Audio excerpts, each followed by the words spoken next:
brought to you by Kuku FM. Download the app now. आप लंबे समय से सुन रहे होंगे कि क्लाइमेट चेंज की वजह से ये तबाही हो सकती है, वो तबाही हो सकती है। हो सकता है कि आपको ये लगे कि ये सब कहने की बातें हैं। काश कि ये सब कहने की ही बातें होती। दुनिया के कई देश और शहर विलुप्त होने की कगार पर पहुंच चुके हैं जलवायु परिवर्तन के चलते। कुछ बड़े नामों के बारे में आप जान लीजिए ताकि आपको मालूम चले कि खतरा कितना असली है। लिस्ट में पहला नाम हिंद महासागर में बसे देश मालदीव का है। मालदीव 1000 से अधिक द्वीपों का एक समूह है। इनमें से अधिकतर द्वीप समुद्र तल से 1 मीटर की ऊंचाई पे है। मीन सी लेवल से 1 मीटर, इतना उससे ज्यादा नहीं है हाइट लैंड की पानी से। वैज्ञानिकों का मानना है कि इस सदी के अंत तक समंदर का जलस्तर 1.1 मीटर तक बढ़ जाएगा, यानी मालदीव की सतह पानी के नीचे होगी उन सारे द्वीपों की। मालदीव सरकार नए द्वीप तैयार कर रही है। उसने कई दूसरे देशों में जमीन खरीदने की तैयारी भी की है। अगर क्लाइमेट चेंज नियंत्रण में नहीं आया तो मालदीव का डूबना तय है। दूसरा नाम संयुक्त अरब अमीरात, यूनाइटेड अरब एमिरेट्स, यूएई का है।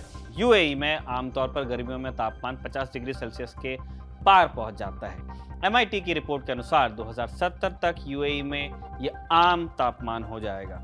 अगर इंसान को 10 मिनट तक 60 डिग्री सेल्सियस में रखा जाए तो उसका जिंदा रहना मुश्किल हो जाएगा। आने वाले दिनों में हालात और भी खराब होंगे। पिछले 1 दशक में यूएई में जो कुछ इंफ्रास्ट्रक्चर तैयार हुआ है वो बेकाबू गर्मी को झेलने के लिए नाकाफी होगा। यूएई के पास पैसा और संसाधन है, वो बदलते हालात में अडेप्ट करने के उपाय कर सकता है, लेकिन गरीब देशों के लिए कयामत को टालना बहुत मुश्किल होगा। इसके बाद नाम आता है इंडोनेशिया का। इंडोनेशिया की तो राजधानी ही डूबने जा रही है। राजधानी जकार्ता हर साल 7 इंच धंस रही है। ये लिमिट से अधिक भूजल निकालने की वजह से हो रहा है। 2050 तक राजधानी का अधिकांश हिस्सा समुद्र तल से नीचे होगा और पानी के नीचे आने के खतरे में आ जाएगा, लगभग डूब ही जाएगा। जकार्ता अभी से ही बाढ़ की समस्या से परेशान चल रहा है। इसके चलते इंडोनेशिया सरकार अपनी राजधानी शिफ्ट कर रही है। सरकार 2024 तक के बोर्नियो में नई राजधानी बना लेना चाहती है, उसका काम चल भी रहा है। इसके बाद बात की जाएगी अफ्रीकी देश नाइजीरिया की। नाइजीरिया का शहर लागोस अफ्रीकी महाद्वीप के सबसे बड़े शहरों में से एक है।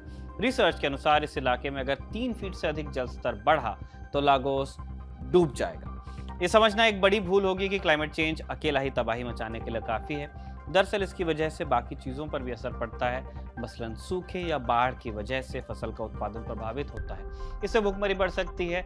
इसी तरह बुशफायर के चलते आय के साधन भी खत्म हो सकते हैं। जंगल में लगने वाली आग, बुशफायर, इससे गरीबी की आशंका बढ़ सकती है। कहने का मतलब ये है कि क्लाइमेट चेंज के तार दूसरी समस्याओं के साथ गुत्थम गुत्था हैं। इस तथ्य के 2 उदाहरण समझ लीजिए। पहला यमन है। ये देश 2015 से सिविल वॉर से जूझ रहा है। इसकी वजह से हजारों लोगों की मौत हो चुकी है। लाखों लोग पलायन को मजबूर भी हैं। अकाल, गरीबी, भुखमरी से यमन परेशान है। यमन में स्थायी सरकार भी नहीं है। क्लाइमेट चेंज के कारण यमन सूखे का सामना भी कर रहा है, यानी उसके पास न पीने के लिए साफ पानी है, ना ही फसल उगाने के लिए। यमन पूरी तरह से बाहरी मदद पर निर्भर है। आज यमन के संकट को इस दौर का सबसे बड़ा मानवीय संकट कहा जा रहा है। दूसरा उदाहरण हैती का है। हैती हरिकेन से प्रभावित रहा है। पिछले कुछ समय में यहाँ आने वाले हरिकेन्स की तीव्रता बढ़ती गई है। हैती एक गरीब देश है। 2010 के भूकंप के बाद से हैती की हालत खराब हुई है।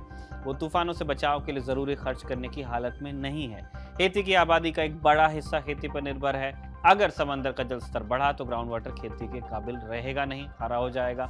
ये लोगों की दिनचर्या को सीधे तौर पर प्रभावित करेगा, उनकी जीवनचर्या को भी। आसान भाषा में कहें तो क्लाइमेट चेंज या जलवायु परिवर्तन सीधे तौर पर हमारी जिंदगी से जुड़े हैं। हर एक व्यक्ति का रवैया दूसरे की जिंदगी पर असर डालता है। अगर इस समस्या से निपटना है तो हमें सच में एक होना होगा, सिर्फ स्लोगन्स में नहीं बल्कि हकीकत में। तभी हम इस धरती को बचा पाएंगे जैसी हम जानते हैं वैसी। तभी हम आने वाली पीढ़ियों को एक सुंदर भविष्य दे पाएंगे। ये जानकारी जुटाई थी हमारे साथी अभिषेक ने और कैमरे पर इसे रिकॉर्ड किया था हमारे दोस्त दीपक ने। देखते रहिए दिल लंटन।